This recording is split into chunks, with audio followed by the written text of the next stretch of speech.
اللہ تبارک و تعالیٰ نے آپ کو خلافت نبوت عطا فرمایا، اور نینوا ایک شہر ہوا کرتا تھا عراق میں، اس شہر کے لوگ آپ کی امت تھے۔ حضرت یونس علیہ الصلوۃ والتسلیم اپنی قوم میں تبلیغ فرماتے رہے، لیکن پوری قوم جو ہے بت پرستی کی شکار تھی، اور آپ کی تبلیغ سے کوئی ایک بھی مسلمان ہونے کو تیار نہیں۔ یونس علیہ السلام مسلسل انہیں سمجھاتے رہے، اللہ تعالیٰ کی طرف بلاتے رہے۔ پھر ایک وقت ایسا آیا کہ حضرت یونس علیہ السلام نے اللہ رب العزت کی بارگاہ میں عرض کیا کہ مولا، یہ میری قوم سنتی نہیں ہے، یہ راہ ہدایت پر آنا ہی نہیں چاہتی، میں انہیں کتنے دنوں سے تبلیغ کر رہا ہوں اور تیرے راہ کی طرف بلاتا ہوں، مگر ان میں سے کوئی نہیں آتا۔ اللہ عز و جل نے فرمایا، یونس بس ٹھیک ہے، اپنی قوم کو بشارت سنا دو عذاب کی، کہ بس 3 دن کے بعد خوفناک عذاب آئے گا اور اس میں وہ سب ہلاک و برباد ہو جائیں گے۔ حضرت یونس علیہ السلام اپنی قوم میں آئے اور اپنی قوم سے آخری مرتبہ کہا کہ دیکھو، اللہ عز و جل کی طرف سے مجھے یہ وحی آئی کہ اب اللہ تعالیٰ اس بستی پر عذاب نازل فرمائے گا، اور ایسا عذاب کہ تمہارے ساری نشانیاں ختم ہو جائیں گی۔ تو قوم میں بہت سارے لوگوں نے مذاق اڑایا کہ یہ ایسے ہی ڈرا رہے ہیں، بات کچھ ہے نہیں۔ لیکن ان میں سے جو عقل والے لوگ تھے، بوڑھے لوگ تھے، انہوں نے کہا، ہم نے آج تک یونس کو کبھی جھوٹ کہتے ہوئے نہیں سنا علیہ الصلاۃ والتسلیم۔ حضرت یونس علیہ السلام یا کوئی بھی نبی ہو، اعلان نبوت سے پہلے یا بعد میں کبھی انبیاء سے کوئی گناہ سرزد نہیں ہوتا۔ تو سارے لوگوں نے کہا، ہم نے آج تک انہیں کبھی جھوٹ بولتے ہوئے نہیں سنا یا مذاق کرتے ہوئے بھی نہیں دیکھا، تو بھلا کیوں ہمارے ساتھ ایسی بات کہیں گے؟ سوچو بچار میں تھے۔ پھر فیصلہ یہ کیا قوم نے کہ دیکھتے ہیں، 3 دن کا انہوں نے ٹائم دیا، اگر وہ 3 دن تک ہماری بستی میں ہی رہتے ہیں تو اس کا مطلب ہے یہ انہوں نے ایسی ڈرانے کے لیے کہا، اور اگر وہ نہیں رہتے ہیں بستی میں تو اس کا مطلب ہے کہ عذاب آئے گا۔ اور ہوا ایسی ہی۔ حضرت یونس علیہ السلام نے اپنی قوم کو ڈیٹ بتا دی، دن بتا دیا کہ اس دن تک عذاب آئے گا۔ اس سے پہلے حضرت یونس علیہ السلام بستی چھوڑ کر چلے گئے۔ اس بستی میں آپ نے قیام نہیں فرمایا۔ جس بستی میں عذاب آنے والا ہو، اللہ کے نبی نہیں رہتے۔ ہاں، جن بستیوں میں عذاب آیا ہے وہ نبیوں کے جانے کے بعد آیا ہے، نبی کے ہوتے ہوئے کسی قوم پر عذاب کبھی نہیں۔ ہاں، کہ نبیوں کو بھی اس عذاب میں آنا ہوا ہو، نہیں، ایسا نہیں ہے۔ حضرت یونس علیہ السلام پہاڑیوں میں چلے گئے۔ اب بستی کے لوگوں نے دیکھا، 1 دن باقی تھا جو میعاد کا تھا، جو بتایا ہوا تھا۔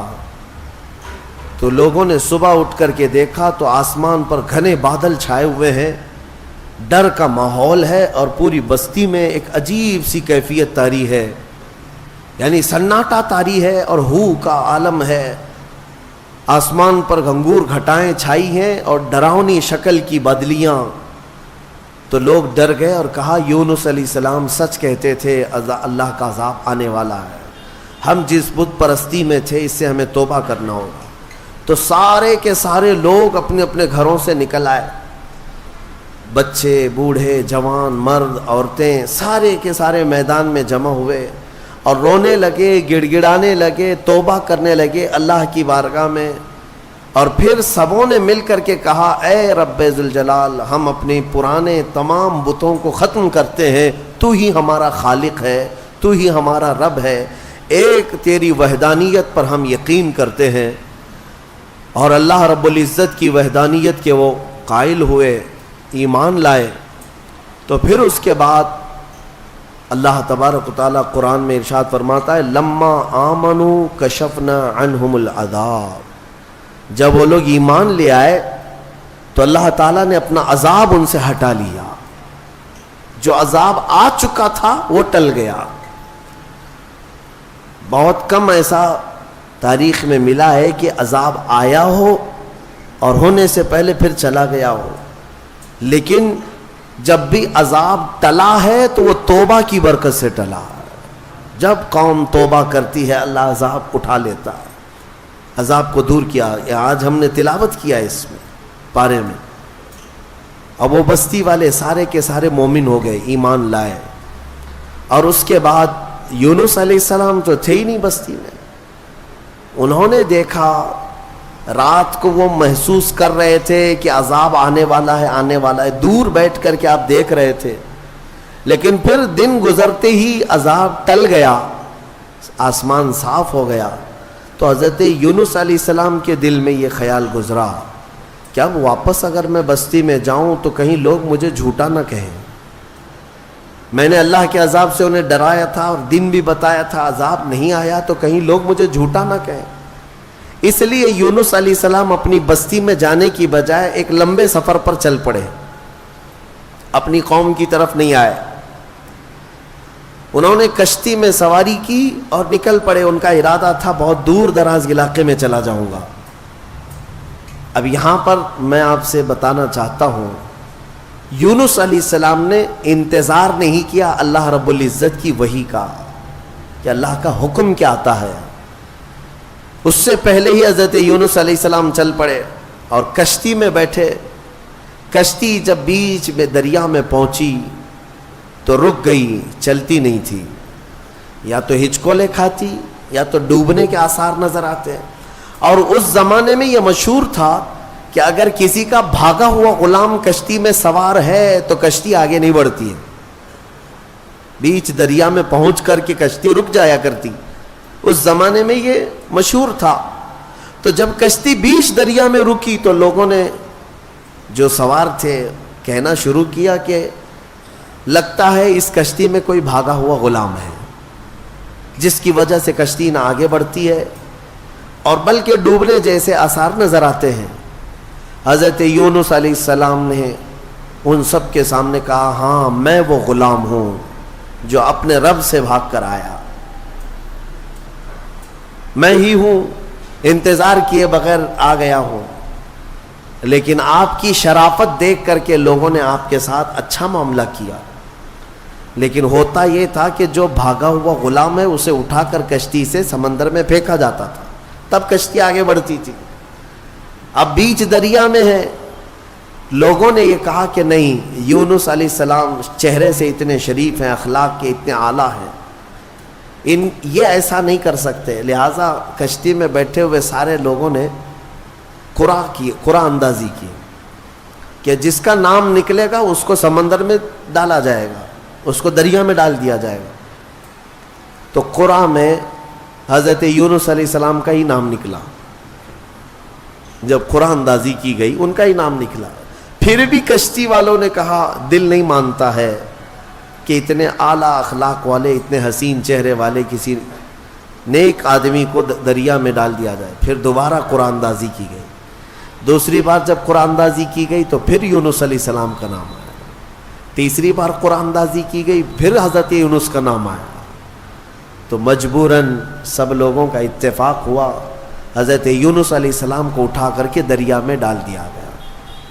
یہ حضرت یونس علیہ السلام کا دریا میں جیسے ہی ڈالا جانا تھا، دریا میں موجود ایک بہت ہی بڑی قسم کی مچھلی نے منہ کھولا اور آپ کو نگل لیا۔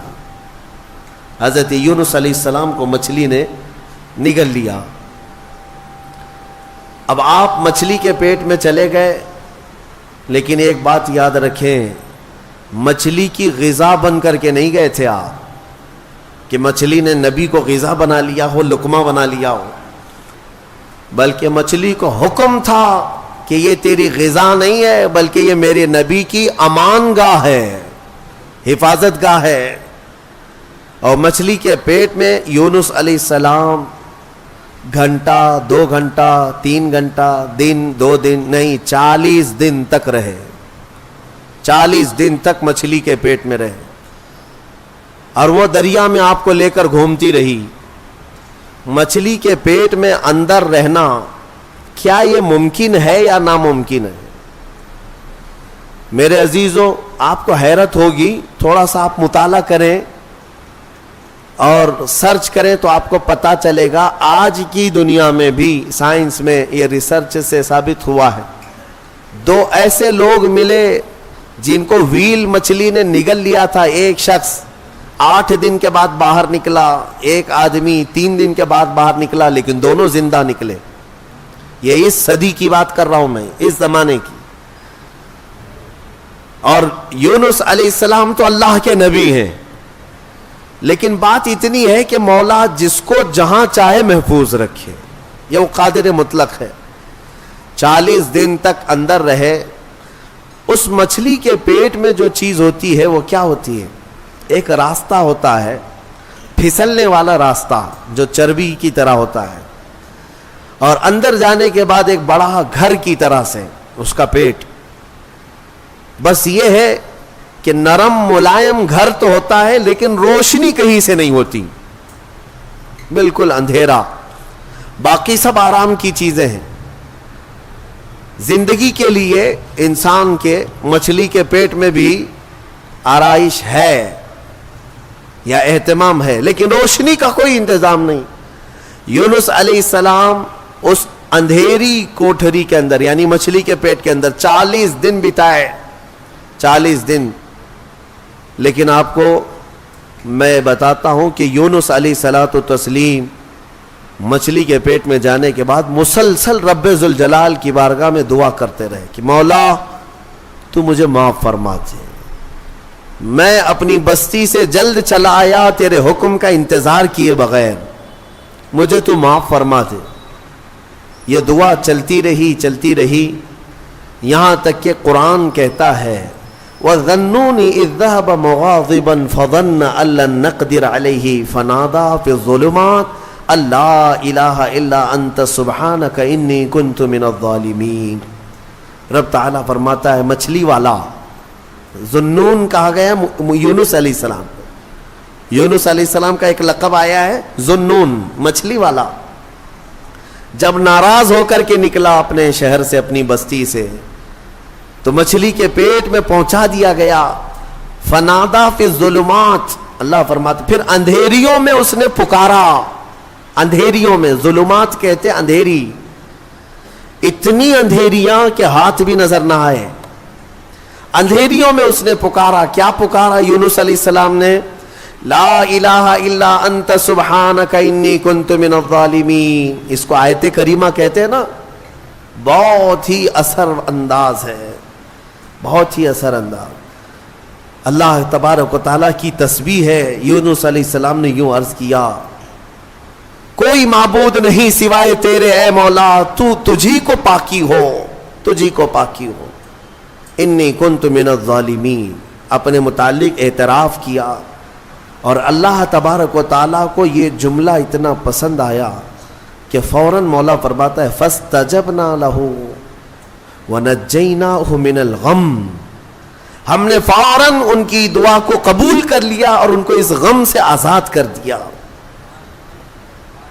اللہ تبارک و تعالیٰ نے فوراً آزاد کیا. کیا کیا؟ مچھلی نے کنارے پر آ کر اگل دیا, اور حضرت یونس علیہ السلام باہر آئے.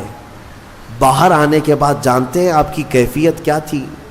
ساحل پر آپ لیٹے رہے ایسے کہ آپ ہاتھ بھی نہیں اٹھا سکتے تھے, پیر بھی نہیں اٹھا پاتے, اور جسم اتنا کمزور, اتنا نحیف ہو چکا تھا, پورا جسم سفید ہو چکا تھا, پورا جسم سفید. اور آپ 8 دن تک بے ہوش رہے وہیں ساحل پر, اور اس کے بعد 40 دن تک سوئے رہے وہیں پر, اٹھ نہیں پائے 40 دن تک. لیکن رب ذوالجلال نے وہاں پر آپ کا کیا انتظام فرمایا تھا؟ حدیث پاک میں بھی ملتا ہے آپ کے سر کے پاس اللہ نے کدو کی بیل پیدا فرمائی, کدو کی بیل. اور کدو قریب آپ کے منہ کے قریب آتا, اور آپ بغیر کسی محنت کے اسے کھا لیا کرتے تھے. اور ایک ہرن آتی جو آپ کو قریب سے دودھ پلا کر چلی جاتی تھی. آپ کو میں حدیث پاک بتاؤں, حضور پاک صلی اللہ تعالی علیہ وسلم کے پاس ایک صحابی نے کدو پیش کیا, تو میرے آقا صلی اللہ تعالیٰ علیہ وسلم نے لیا اور مسکرایا اور فرمایا یہ میرے بھائی یونس کا پھل ہے، اور حضور نے اسے پسند فرمایا. اور کدو کے فوائد آج بھی لوگ گنا رہے ہیں. جب نہایت کمزوری ہو تو کدو کو کھانے سے فوری طور پر طاقت پیدا ہوتی ہے. جتنی بھی اس کے اندر کمیاں آئی ہوں اس کدو کے ذریعے سے اس کی اصلاح ہوتی ہے. بلکہ عاشقوں کی جماعت اس کو کدو نہیں کدو شریف کہا کرتے ہیں. ہاں، حضور پاک صلی اللہ تعالیٰ علیہ وسلم کی مرغوب غذا ہے، پسندیدہ. نبیوں سے جو چیز ریلیٹڈ ہو جائے وہ یقیناً شریف تو ہوتی ہے. یہ حضرت یونس علیہ السلام پھر 40 دن کے بعد کھڑے ہوئے. 50 دن ہو گئے آپ کو، اور پھر 40 دن مچھلی کے پیٹ میں. یوں سمجھ لیں تقریباً 3 مہینے کا عرصہ گزر گیا اپنی بستی سے بچھڑے ہوئے. واپس جب 3 مہینے کے بعد یونس علیہ السلام اپنی بستی میں آئے تو ساری بستی والے بڑے خوش ہو گئے ہیں. سب دوڑے دوڑے آئے، آپ کے ہاتھوں پر سارے لوگوں نے بیعت کیا، اور اللہ کے نبی کی جیسی پیروی کرنی تھی پوری بستی والوں نے پیروی کیا. اللہ تبارک و تعالیٰ نے اس قوم کو معاف فرمایا. میں نے پڑھا جتنے نبیوں کی امتیوں کے بارے میں، صرف یونس علیہ السلام کی قوم ایک ایسی ہے جو گناہ کے بعد یا شرک اور بت پرستی کے بعد واپس پلٹ آئی تو اللہ نے ان کو اپنے محبوب جماعت میں شامل فرمایا. اتنا ہی نہیں، کچھ تفسیروں میں یہ بھی ہے کہ یونس علیہ السلام کی امت کو اللہ تعالیٰ نے آج تک زندہ رکھا ہے. جیسے اصحاب کہف ہیں، یونس علیہ السلام کی امت کے لوگ وہ پہاڑیوں میں، جزائر میں کہیں پر ہیں. بعض مفسرین وَمَتَّعْنَاهُمْ کی تفسیر کرتے ہوئے فرماتے ہیں کہ وہ آج بھی زندہ ہیں، اور جب امام مہدی آئیں گے تو امام مہدی کی فوج میں وہ یونس علیہ السلام کی امت بھی شامل ہوگی. بعض تفاسیر میں یہ موجود ہے. تو یعنی میرے عزیزوں اس میں کئی چیزیں موجود ہیں. پہلی بات تو یہ ہے، میں آج ہی کہہ رہا تھا کبھی کبھار ہمیں یہ احساس ہوتا ہے حالات دیکھنے کے بعد کہ قوم کو ہم بھی صبح شام بیدار کرنے کی کوشش کرتے رہتے ہیں. کچھ ہمارے خلاف بولتے ہیں، یا کچھ ہمیں طعن و تشنیع کرتے ہیں، یا کچھ ہمیں گالیاں دیتے ہیں. ٹھیک ہے، سب کا اپنا اپنا حصہ ہے. لیکن انسانی فطرت ہوتی ہے، کبھی انسان اوب جاتا ہے. کیا ان کے پیچھے سر کھپائیں، چھوڑو جانے دو. قوم اپنے اپنے راہ دیکھے گی، میں اپنی اصلاح کر لوں، آخرت میں مجھے جواب دینا ہے. سچ بتاؤں، آج ہی میں کہہ بھی رہا تھا اس بات کو کہ کبھی دل کرتا ہے کہ یہ حالات جو آج ظالم بنا رہے ہیں، ایک بات دیکھ رہے ظلم کی ایسی نئی صورتیں یہ لا رہے ہیں کہ انہیں ہر چیز سے اب تکلیف ہونے لگ گئی. اذان سے، نماز سے، ٹوپی سے، داڑھی سے، برقعے سے، قرآن سے، اسلام سے، میرے نبی کے نام سے. کیا چیز بچایا گیا؟ ساری چیزیں دھیرے دھیرے. بلکہ آپ یہ بھی کام شروع کر دیا گیا کہ ادھر اذان ہو رہی ہو اور ادھر سامنے مسجد کے باہر کچھ شرپسند ناچ گانے کر رہے ہوں، وہ اپنی آوازیں بلند کر رہے ہوں. یہ شیطانی شرارتیں عروج پر آ رہی ہیں، تیز ہوتی جا رہی ہیں. ان حالات میں ہماری قوم کی ذمہ داریاں کیا تھیں؟ کیا یہ آپس میں گتھم گتھا رہے، علماء کی ٹانگ پکڑ کر کے کھینچے، ایک دوسرے کو قتل کرنے کے منصوبے بنائے؟ اسی لیے کسی نے کہا تھا کہ نشیمن سے دھواں اٹھتا ہے اور تم کہتے ہو ساون ہے. گھر کو آگ لگی ہوئی ہے، گھر جل رہا ہے، اور تم کہہ رہے ہو کہ ساون کا مہینہ چل رہا ہے. میرے عزیزوں، ان چیزوں سے اوپ کر کے کبھی ہم اگر یہ سوچتے ہیں کہ چھوڑو جانے دو، ہم جنگل کی طرف چلتے ہیں 2 بکریاں لے کر کے. میرے آقا صلی اللہ علیہ وسلم کی حدیث بھی ہے، وہ شخص اخیر زمانے میں اپنا ایمان بچا لے جائے گا جو چند بکریاں لے کر کے جنگلوں کی طرف چلا جائے گا. کبھی ہم یہ سوچتے ہیں، لیکن پھر سورہ یونس پڑھنے کے بعد یہ پتا چلتا ہے نہیں، اللہ کا حکم ہے کہ پھر قوم کو کس کے حوالے چھوڑ آئے تھے. اگر اس بات پر پکڑ ہو گئی، وہ اللہ کے نبی یونس علیہ السلام کو اللہ تبارک و تعالیٰ نے 40 دن مچھلی کے پیٹ میں اندھیریوں میں گزروایا، صرف اس لیے کہ وہ قوم کو چھوڑ کر کے آئے تھے. ہاں، علماء کو قوم کو چھوڑ کر جانے کی اجازت بھی نہیں ہے. بہرحال ہم دعا یہی کرتے ہیں کہ مولا تبارک و تعالی کسی کے ذریعے سے امت مصطفیٰ کی اصلاح عطا فرمائے، انہیں ہدایت عطا فرمائے۔ میرے عزیزوں، دوسری بات مجھے یہ عرض کرنی ہے کہ قوم یونس شرک بھی کر رہی تھی، بت پرستی بھی کر رہی تھی، لیکن سچے دل سے ایمان لانے کے بعد آیا ہوا عذاب ٹل گیا۔ بدلیاں چھا چکی تھی، پورے آسمان پر نظر آ رہی تھی، وہ عذاب ٹل گیا۔ میں آج پھر سے یہی کہتا ہوں، اگر یہ ظالم مسلط کیے گئے ہیں تو یہ بھی اللہ کا ایک عذاب ہے، اللہ کا عذاب ہے۔ تمہارے سروں پر اگر نیچ قسم کے لوگوں کو مسلط کیا جا رہا ہے تو یہ عذاب ہے، اور عذاب ٹلنے کے لیے توبہ ضروری ہے۔ اجتماعی طور پر اگر آج بھی لوگ توبہ کی طرف آ جائیں اور سچے دل سے اپنے اخلاق اور اپنے اعمال کی اصلاح کر لیں تو مجھے امید ہی نہیں بلکہ یقین ہے کہ مولا ان ظالموں کو کیفر کردار تک پہنچائے گا اور پھر تمہیں کھویا ہوا وقار ضرور عطا فرمائے گا۔ بزرگوں نے ہمارے فرمایا ہے کہ ہمیں واپس ملے گی ساری چیزیں، لیکن شرط یہ ہے ان کنتم مؤمنین، تم سچے ایمان والے تو ہو جاؤ، حضور پاک صلی اللہ تعالی علیہ وسلم کے قدموں کی طرف تو آ جاؤ۔ اور سبوں نے جگہ جگہ کر کے تمہیں یہ پیغامات دیے ہیں، اٹھو وگرنہ حشر نہ ہوگا پھر کبھی، دوڑو کہ زمانہ چال اپنی چل گیا۔ بہت شارٹ ٹائم تمہارے پاس ہے اے میرے عزیزوں، لمیٹڈ پیریڈ میں تمہاری زندگی ختم ہونے والی ہے۔ مجھے کبھی کبھار یہ سوچ کر کے حیرت ہوتی ہے کہ ہمارے بچوں کا مستقبل کیا ہوگا، وہ کس قدر چیلنجز سے ان کی زندگی گزرے گی پتہ نہیں ہے۔ آج علماء کی کثرت ابھی بھی موجود ہے، جبکہ آج آپ کے حالات یہ ہیں کہ کوئی ایک بھی اپنے بچے کو عالم بنانا نہیں چاہتا، حافظ نہیں بنانا چاہتا۔ ختم ہو جائیں گے، یہ ختم ہو جائیں گے، یہ محرابیں خالی ہو جائیں، اذان دینے کے لیے کوئی ملتا نہیں ہے۔ اور یہ حدیث پاک میں ملتا بھی ہے، حضور پاک صلی اللہ علیہ وسلم نے ارشاد فرمایا کہ لوگ اپنی نمازوں کی امامت کے لیے ڈھونڈا کریں گے اور کوئی نہیں ملے گا، پھر لوگ جاہلوں کو اپنا سردار بنائیں گے، وہ زمانہ آئے گا۔ ان چھوٹے بچوں کا میں سوچتا ہوں کہ یہ کیسے چیلنجز سے ان کی زندگی گزرے گی۔ آج کتے بھونک رہے ہیں اور سر چڑھ کر کے ناچ رہے ہیں، انہیں نشہ ہے، غرور ہے، گھمنڈ ہے، تخت کا، طاقت کا، حکومت کا، اور آپ دیکھ رہے ہیں یہ کے بعد دیکھ رہے یہ ظلم کی نئی نئی داستانیں لکھنا چاہتے ہیں۔ جو چیز کبھی سنا بھی نہیں تھا وہ اب ٹاپک شروع ہو چکے ہیں۔ مسجدوں کی تاریخ نکالی جائے گی۔ میں آپ کو آج سے کئی سال پہلے کہتا تھا، آج پھر سے میں کہتا ہوں، یاد رکھنا بات یہاں تک بھی آئے گی کہ تمہارا کلمہ طیبہ بھی انہیں گڑنے لگ جائے گا، کلمہ طیبہ بھی تمہارا لا الہ الا اللہ کہنا ان کے لیے گڑنے اور چبھنے لگ جائے گا۔ پھر وہ اس بات پر بھی آئیں گے کہ تم ہمارے خداؤں کا انکار کرتے ہو۔ ظاہر سی بات ہے، کلمہ طیبہ ہے ہی بنیادی اس بات پر ہے۔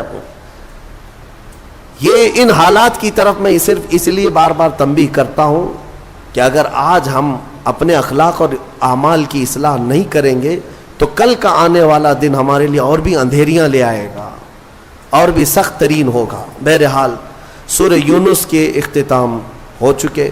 سورہ توبہ کی آخری آیت مجھے عرض کرنی تھی جو بڑی فضیلت والی بھی ہے۔ دو آیتیں ہیں اور بڑی فضیلت والی آیتیں ہیں، جس میں اللہ تعالیٰ فرماتا ہے لَقَدْ جَاءَكُمْ رَسُولٌ مِّنْ أَنفُسِكُمْ عَزِيزٌ عَلَيْهِ مَا عَنِتُّمْ حَرِيصٌ عَلَيْكُمْ بِالْمُؤْمِنِينَ رَءُوفٌ رَحِيمٌ۔ تحقیق کہ تمہارے پاس ایک ایسا رسول آیا جسے تمہارا تکلیف میں پڑنا دیکھا نہیں جاتا، اس رسول کو برداشت نہیں ہوتا تمہارا تکلیف میں پڑنا۔ ایک صفت میرے رسول کی یہ بتائی، عزیز علیہ ما عنتم، رسول کو یہ گوارا ہی نہیں ہوتا کہ امت تکلیف میں ہو۔ حریص علیکم بالمؤمنین، اور اس رسول کی دوسری عادت یہ ہے کہ اگر سب سے زیادہ کسی بات کی وہ رسول طلب رکھتا ہے تو صرف تمہارے ایمان کی، کہ تم ایمان والے ہو جاؤ۔ اور پھر تیسری چیز رب تعالیٰ فرماتا ہے رؤوف الرحیم، نہایت نرم دل اور رحم کرنے والا شفیق رسول تمہارے پاس آیا۔ یہ تین صفات لے کر کے میرے مصطفیٰ تشریف لائے۔ میرے عزیزوں، آج پھر سے میں نوجوانوں کو بیدار کرتا ہوں. تمہیں پتا ہے کہ تمہارے درد پر ہاتھ رکھنے والا کون ہے؟ آج تمہارا حقیقی مسیحا کون ہے؟ کون ہے جو تمہارے کرب کو، تمہارے غم کو سمجھ سکتا ہے؟ آج دنیا میں کوئی نہیں ہے. جس کے سامنے جا کر ذکر کرو گے وہ مذاق اڑائے گا. تم اپنے غم کی داستان کسی کو سناؤ گے تو کل وہ 4 لوگوں میں کہے گا دیکھا فلاں کیسی بلا میں مبتلا ہے. لیکن ایک ذات محمد الرسول اللہ کی ہے، میرے آقا صلی اللہ تعالیٰ علیہ وسلم، جن کی صفت ہی قرآن یہ کہتا ہے کہ تمہارا تکلیف میں پڑنا رسول کو دیکھا نہیں جاتا. ایک حدیث کا مفہوم میں بتا رہا ہوں.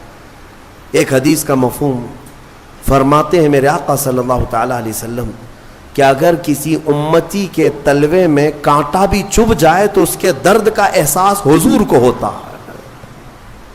حضور اس کا احساس کرتے ہیں. لیکن یہ امت کا کیا؟ کبھی رسول پاک صلی اللہ علیہ وسلم کی عزت کا بھی احساس نہیں رکھتی، ان کے ناموس کا، ان کی محبت کا خیال نہیں رکھتی. سب کو اپنی اپنی من مانی کرنی ہے، اپنی طبیعت کی سننی ہے، مجھے اپنی خواہشات پہ جینا ہے. حضور کیا چاہتے ہیں وہ کسی کو نہیں چاہیے آج. لیکن اس رسول کریم صلی اللہ تعالیٰ علیہ وسلم نے اپنی پوری زندگی امتی امتی کہا یا نہیں کہا؟ ہر گھڑی امتی امتی کہا. معراج کی شب میں بھی جا کر کے میرے آقا نے اللہ کی بارگاہ میں یہی سوال کیا کہ مولا میری امت کی بخشش میرے حوالے فرما دے. معراج کی شب میں قبر کی گود میں بی بی آمنہ کے ہاں دودھ پینے کے ایام میں اور پھر مدینہ طیبہ کے احوال میں رسول کریم صلی اللہ تعالیٰ علیہ وسلم نے سب سے زیادہ یاد کیا ہم جیسے نکموں کو یاد کیا، ہم جیسے گنہگاروں کو یاد کیا، بلکہ رویا بھی کرتے تھے اپنی امت کی یاد میں. اعلیٰ حضرت فاضل بریلوی رضی اللہ تعالیٰ عنہ فرماتے ہیں اللہ کیا جہنم اب بھی نہ سرد ہوگا، رو رو کے مصطفیٰ نے دریا بہا دیے. کس بات پر رویا کرتے تھے؟ ماں عائشہ صدیقہ فرماتی ہیں کہ رات کو بستر پر سوئے ہوتے رسول پاک صلی اللہ علیہ وسلم، پھر اچانک بستر چھوڑ کر اٹھ جاتے، عبادت کے لیے کھڑے ہو جاتے. کھڑے ہوتے اتنا کہ فجر ہوتی، اور حضرت عائشہ فرماتی ہیں حضور کی پنڈلیاں سوج جاتی تھیں، میں کپڑے سے سینک سینک کر کے نرم کیا کرتی. اور کبھی اگر بجلی کڑکے باہر یا ابر چھا جائے حضور اپنے گھر سے باہر نکل آتے، ہاتھ پھیلا کر مولا کی بارگاہ میں دعا کرتے کہ مولا ان بجلیوں کو دور کر دے، اس ابر کو ہٹا دے. حضرت عائشہ فرماتی ہے میں پوچھا کرتی کہ میرے آقا آپ جب بھی بجلیاں کڑکتی ہیں ابر چھاتا ہے تو کیوں گھبراتے؟ آپ فرماتے اے عائشہ پچھلی امتوں پر جب بھی عذاب آتا تھا تو پہلے بجلیاں آتی تھیں پھر ابر چھاتا تھا، تو میں اسی بات کا خوف رکھتا ہوں کہ کہیں یہ ابر اور یہ بجلیاں میری امت پر عذاب نہ بن جائیں. میں اللہ کی بارگاہ میں دعا کر کے ان چیزوں کو ٹال دیا کرتا ہوں. کون ہے؟ اسی لیے اعلیٰ حضرت نے فرمایا تھا جو نہ بھولا ہم غریبوں کو رضا، یاد اس کی اپنی عادت کیجیے. اے سنی مسلمانوں، اگر حضور کو یاد نہ کرو گے تو پھر کس کو یاد کرو گے؟ نبی پاک صلی اللہ تعالیٰ علیہ وسلم کے متعلق ایک بات میں صرف اتنی کہہ دوں، رونگٹے کھڑے ہو جاتے ہیں، جسم میں کپ کپی طاری ہو جاتی ہے. وہ وقت جب آپ کا آخری تھا، ظاہری دنیا سے رخصتی کا وقت ہے. حجرہ عائشہ میں میرے آقا آرام کر رہے ہیں، بخار کی شدت ہے، ملک الموت اندر داخل ہوئے، حضور کی اجازت سے روح قبض کرنے آئے تھے. یہ سکرات کا جو وقت ہوتا ہے نا، نزع کا وقت بہت شدید ہوتا ہے. آپ ایکسپلین میں نہیں کر سکتا کہ وہ وقت کیسا ہوتا ہے، کیونکہ جو جھیلا ہے وہ پھر واپس آیا نہیں بتانے کے لیے. نزع کا وقت، اس میں انسان اپنے ماں باپ کو بھول جاتا ہے، پہچان نہیں پاتا اپنے بیٹوں کو بیٹیوں کو، حتیٰ کہ بعض نزع کی کیفیت اتنی سخت ہوتی ہے کہ اپنا نام بھول جاتا ہے، نہیں یاد رہتا، اپنے آپ کو بھول جاتا ہے نزع کے وقت. لیکن میرے مصطفیٰ کریم صلی اللہ تعالیٰ علیہ وسلم اس کیفیت میں جب نزع کا وقت تھا، ملک الموت قریب آئے تو کیا پوچھا جانتے ہیں؟ پوچھتے ہیں اے اسرائیل یہ نزع کا وقت بڑا سخت ہوتا ہے، بہت درد والا ہوتا ہے. بتا تو ذرا کیا میری امت کو بھی اس حالت سے گزارا جائے گا؟ جو نہ بھولا ہم غریبوں کو رضا. اس کیفیت میں ہر کوئی اپنے آپ میں رہتا ہے. اگر وہ رسول نزا کے وقت بھی اگر اپنی امت کو یاد کرتے ہوں تو کیا امت پر اتنا بھی حق نہیں ہے کہ آج اپنے حبیب پاک کی عزت کے لیے اور حضور پاک صلی اللہ تعالی علیہ وسلم کی ناموس کے لیے جو بہانے بازیاں کی جا رہی ہیں؟ میرے عزیزوں، بہرحال کہنے کو بہت ساری چیزیں ہیں. بعض کو ایسا لگتا ہوگا کہ ہم کوئی فیلڈ بنا رہے ہیں، ہمارا اب بچا کیا ہے. میں جس طرح آپ کے درمیان بیانات کر رہا ہوں سب کو پتا ہے. بہت سارے لوگ ڈرتے بھی ہیں، بہت سارے لوگوں کو پتا ہے کہ کیا ہونا ہے، ان کے ساتھ کیا کیا جائے گا. لیکن میں صرف یہی چیز محسوس کرتا ہوں، جب تک اللہ نے آواز دی ہے یا جب تک اللہ نے طاقت دی ہے یہ امانت منتقل کر دی جائے، ورنہ قبر میں جا کر میرے مصطفیٰ کریم صلی اللہ علیہ وسلم کی بارگاہ میں شرمندہ نہ ہونا پڑے، ذلیل و رسوا ہونا نہ پڑے. کیونکہ سامنا تو اس رسول کا کرنا ہی ہے، قبر میں ہو یا حشر میں ہو. اگر رسول کریم صلی اللہ تعالی علیہ وسلم نے پکڑ کر پوچھ لیا کیا تو اسی جگہ سے آیا ہے جہاں سے مجھے گندی گالیاں دی جاتی تھیں اور تو سن کر کے خاموش رہا کرتا تھا، ہمارے پاس جواب کیا رہ جائے گا؟ اے میرے عزیزوں، بات میں صرف اتنی عرض کرنا چاہتا ہوں کہ قرآن اس رسول کے بارے میں کہتا ہے عزیز علیہ ما عنتم. اس رسول کو تمہارا تکلیف میں پڑنا برداشت نہیں. تمہارا تو تمہارا، وہ ایک لکڑی کے رونے کو بھی برداشت نہیں کرتے، وہ ایک ہرن کے رونے کو برداشت نہیں کرتے. امتی تو بہت ہی الگ بات ہے. حدیث میں ملتا ہے جس لکڑی کو پکڑ کر میرے آقا خطبہ دیتے تھے جمعہ کو، ایک بار حضور نے چھوڑ دیا اس کو، وہ لکڑی رونے لگی اور اس کی آواز پوری مسجد میں آ رہی تھی. حضور بیچ خطبے سے اتر آئے اور جا کر کے اس لکڑی کو اٹھایا، سینے سے لگایا. صحابہ نے پوچھا حضور یہ کیا بات ہے؟ کہا جو تم آواز سن رہے تھے یہ لکڑی کے رونے کی آواز ہے. کیوں رو رہی تھی؟ اس لیے کہ مجھ سے جدا ہونے کے غم میں رو رہی تھی. میں اس کو اپنے ہاتھ میں رکھا کرتا تھا اور چھوڑ دیا تو میرے غم میں رو رہی تھی، لیکن اس کا رونا مجھ کو دیکھا نہ گیا، میں خطبے سے اتر آیا. وہ رسول ہے. اگر ایک لکڑی جدائی کے غم میں روئے تو میرے آقا ممبر سے نیچے آ جائیں. امتی روئے تو کیا وہ رسول ہمارے خوابوں میں نہیں تشریف لائیں گے؟ اسی لیے علامہ عبد الرحمن جامی نے رو رو کر کے یہ لکھا تھا، تنم فرسودہ جاں پاراز ہجراں یا رسول اللہ، دلم پشمردہ آواراز عصیاں یا رسول اللہ. وہ ملا عبد الرحمن جامی ایک عاشق رسول تھا، ایک فنا فی الرسول. یہ نعت فارسی کی ہے، کبھی ہو سکے تو ترجمہ پیش کروں گا، جس کے ایک ایک لفظ میں مٹھاس ہے، ایک ایک لفظ میں درد ہے. حج پہ جا کر کے علامہ عبد الرحمن جامی نے نعت لکھا اور کہا کسی کو نہیں سناؤں گا، سب سے پہلے جا کر میرے مصطفیٰ کے روضے پر سناؤں گا، حضور کے روضے پر کھڑا ہو کر کے سناؤں گا. اس میں کہا کیا گیا ہے؟ تنم فرسودہ جاں پاراز ہجراں یا رسول اللہ. اے اللہ کے رسول، میرا جسم ٹکڑے ٹکڑے ہو رہا ہے اور میری جان پھٹ چکی ہے. کس بنیاد پر؟ آپ سے دوری اور آپ کی جدائی میں، آپ سے دوری اور آپ کی جدائی میں گناہوں کی وجہ سے میرا دل مرجھا رہا ہے. اے اللہ کے رسول کرم فرما دیں. اور پھر کہتے ہیں علامہ عبد الرحمن جامی، چسوئے من گزر آری من مسکین ناداری، فدائے نقش نالینت کنن جاں یا رسول اللہ. اے اللہ کے نبی، کبھی مجھ جیسے مسکین اور غریب آدمی کے گھر کی طرف آپ کا گزر ہو جائے. میرے پاس کچھ ہے نہیں، کوئی دولت رکھتا نہیں، اگر ایک بار مجھ مسکین کے گھر کی طرف سے آپ کا گزر بھی ہو جائے یا رسول اللہ، یہ عبد الرحمن جامی جہاں آپ کے قدم پڑیں گے اس قدم کے نقشے پر اپنی گردن قربان کرے گا. فدائے نقش نالینت کنن جاں یا رسول اللہ، میں اپنی جان وہاں پر پیش کر دوں گا جہاں جہاں آپ کے نالے پاک کا نقش پڑے گا. تو یہ نعت لکھ کر کے وہ پہنچے تھے.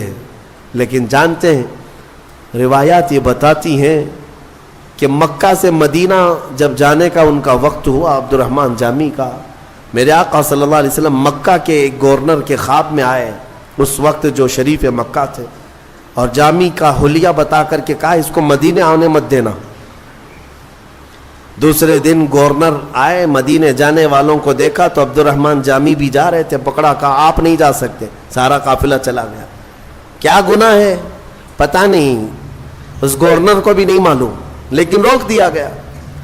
عبد الرحمن جامی روتے رہے۔ دوسرے دن انہوں نے سوچا یہ تو شاہی حکم ہے، درباری حکم ہے، مین راستے سے اب جانے نہیں دیا جائے گا۔ انہوں نے بہانے سے ایک اونٹ والے کو پیسے دے کر کہا تیرے اونٹ کے اوپر جو سامان لدتا ہے اس کی ایک گونی میں ایک تھیلے کے اندر مجھے سل دے اندر اور مدینے لے چل۔ مان لیا اس نے، تھیلے کے اندر اپنے آپ کو ڈال لیا، اونٹ کے سامان میں چھپ گئے، مدینے کے راستے پر نکل رہے تھے۔ مصطفیٰ کریم صلی اللہ علیہ وسلم سے کون سی چیز چھپی ہے؟ اس گورنر کے خواب میں میرے آقا تشریف لائے دوسرے دن اور کہا عبد الرحمن جامی فلاں اونٹ پر فلاں سامان میں چھپ کر مدینے آ رہا ہے، اسے روک دو۔ دوسرے دن گورنر گیا اور اسی اونٹ کی تلاشی لی، سامان میں وہ نکل آئے۔ کہا کہ میں نے کل آپ کو روکا تھا، آج پھر جا رہے ہو، آپ نے حکم عدولی کی، اس بنیاد پر آپ کو جیل میں ڈال دیا جائے گا۔ جیل میں ڈال دیا۔ گورنر کو یہ نہیں معلوم تھا کہ کس وجہ سے روکا جا رہا ہے۔ عبد الرحمن جامی جب جیل میں اندر تھے تو پھوٹ کر کے رونے لگے۔ ایک عاشق کے لیے سب سے بڑی گھڑی یہی ہے کہ اسے مدینے سے جدا کر دیا جائے، اس کی جان نکل جائے گی۔ یاد وطن ستم کی دشت حرم سے لائی کیوں، اعلیٰ حضرت نے بھی یہی فرمایا ہے، پھر کے گلی گلی تباہ ٹھوکریں سب کی کھائی کیوں، دل کو جو عقل دے خدا تیری گلی سے جائے کیوں۔ مدینے میں اپنے گھر کی یاد آ جانا بھی اعلیٰ حضرت کہتے ہیں یہ ظلم ہے۔ مدینے میں اگر اپنا گھر یاد آ گیا یہ ظلم ہے۔ مدینے میں رہ کر کے اگر کسی کو اپنا وطن یاد آ رہا ہے تو عبد الرحمن جامی کو جیل میں رکھا گیا تو رونے لگ گئے، بے قرار ہو گئے اور پکارنے لگے میرے آقا کو، یا رسول اللہ رحم فرمائیں، کیا قصور ہے میرا۔ شریف مکہ گورنر مکہ کو حضور اکرم صلی اللہ علیہ وسلم نے خواب میں پوچھا تیسرے دن کیا کیا تو نے عبد الرحمن جامی کے ساتھ؟ کہا اس کو جیل میں بند کر دیا۔ کہا کیوں؟ کہا کہ پتہ نہیں 2 مرتبہ اسے روکا گیا، پھر بھی وہ جانے کی بار بار کوشش کر رہا ہے، اس لیے جیل میں ڈال دیا گیا۔ پتہ نہیں کون سی غلطیاں ہیں اس کی، کون سی خطائیں، میرے آقا آپ کے مدینے میں وہ نہیں آ سکتا۔ اللہ کے حبیب صلی اللہ علیہ وسلم نے جو فرمایا وہی بات مجھے عرض کرنی ہے۔ کہا کہ عبد الرحمن جامی کو اس لیے نہیں روکا گیا کہ وہ خطا کار ہے، اس لیے میں روک رہا ہوں کہ وہ آ کر میری قبر کے پاس ایک نعت سنانے والا ہے، اگر وہ سنایا تو مجھے اپنی قبر سے باہر آنا ہوگا۔ اللہ اکبر۔ یعنی میرے مصطفیٰ کریم صلی اللہ علیہ وسلم آج بھی غلاموں کی دستگیری فرماتے ہیں، آج بھی درد کا احساس میرے آقا رکھتے ہیں۔ امام بوصیری کے ساتھ کیا ہوا؟ فالج کے موقع پر جب آپ کو لقوہ مار گیا تب آپ نے قصیدہ بردہ لکھا تھا، مولا یا صلی وسلم دائماً ابدا، 170 اشعار لکھے تھے۔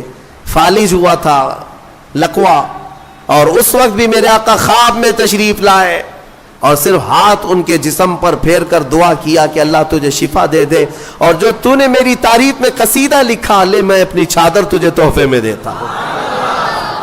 چادر بھی عطا کی، اتنا دیا سرکار نے مجھ کو جتنی میری اوقات نہیں، یہ تو ان کا کرم ہے ورنہ مجھ میں تو ایسی بات نہیں۔ میرے کریم سے اگر قطرہ کسی نے مانگا دریا بہا دیے ہیں، دربے بہا دیے ہیں، اور اسی لیے میرے امام اعلیٰ حضرت نے سچ کہا ہے، کون دیتا ہے دینے کو منہ چاہیے، اور دینے والا ہے سچا۔